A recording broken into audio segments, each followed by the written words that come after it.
Welcome to the inaugural edition of a new series that's also about my garden. I present to you a month in 5 minutes or less.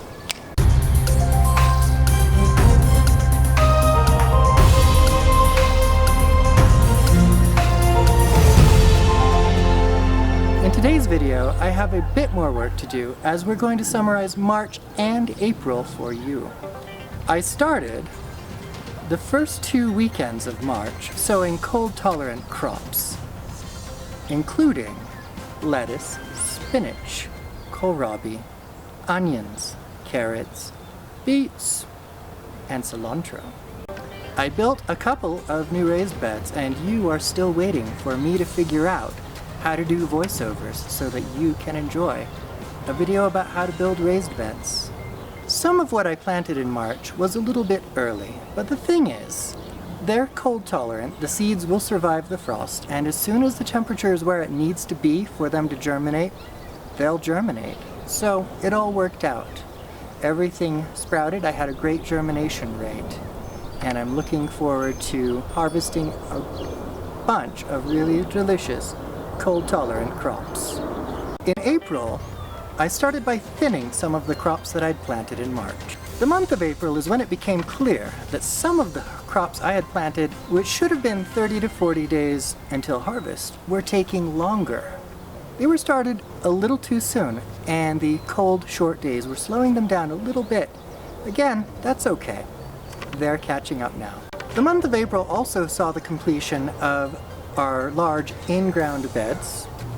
Those beds are for summer crops, primarily beans and winter squash and sweet corn, but also maybe a few more potatoes if there's space. You can see an area of lawn with like lumber strewn about and stakes driven in it maybe. That is going to be more garden. And here it is with drip irrigation installed. A nice long drip irrigation bed here. I'm waiting on some additional drip line to finish the bed with salad greens and tomatoes.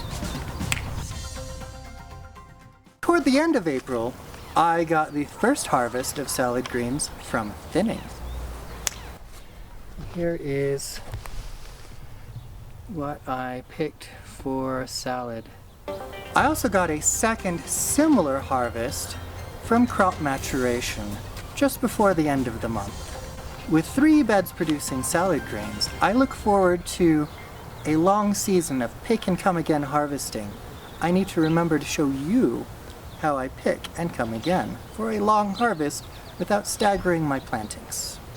I planted potatoes toward the beginning of April, and I became a little concerned because they're supposed to emerge after about 10 or 14 days, and I wasn't seeing that at all. I investigated by digging up one of my potatoes and found that it was just beginning to grow, and it was fine. So I think this is probably due to the fact that I planted during, once again, colder, shorter days, and the soil just hadn't heated up enough. I also planted out the tomatoes and peppers that I'd started mid-March toward the end of April. In my part of the world, it's important to look at the extended forecast and verify that the temperatures are going to stay reasonable for your cold-sensitive crops into the foreseeable future, even though it is now technically past the last frost date. There is a day next week that I'm a little bit concerned about right now. But aside from that, I'm getting a nice early start on tomato season.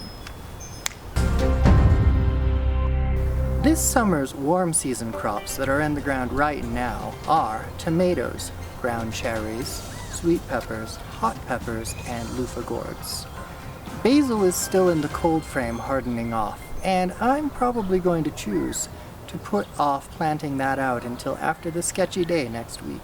This wraps up this edition of A Month in 5 Minutes or Less. Please let me know how you feel about this segment in the comments, and if you'd like a much more detailed explanation of something that happened in the last couple of months, please feel free to check out my other videos that I've done.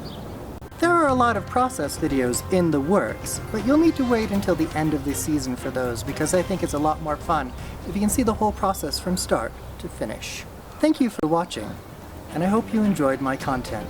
Please be sure to subscribe if you did, and hit that little bell button on your monitor that will let you know whenever I publish new content for you to view.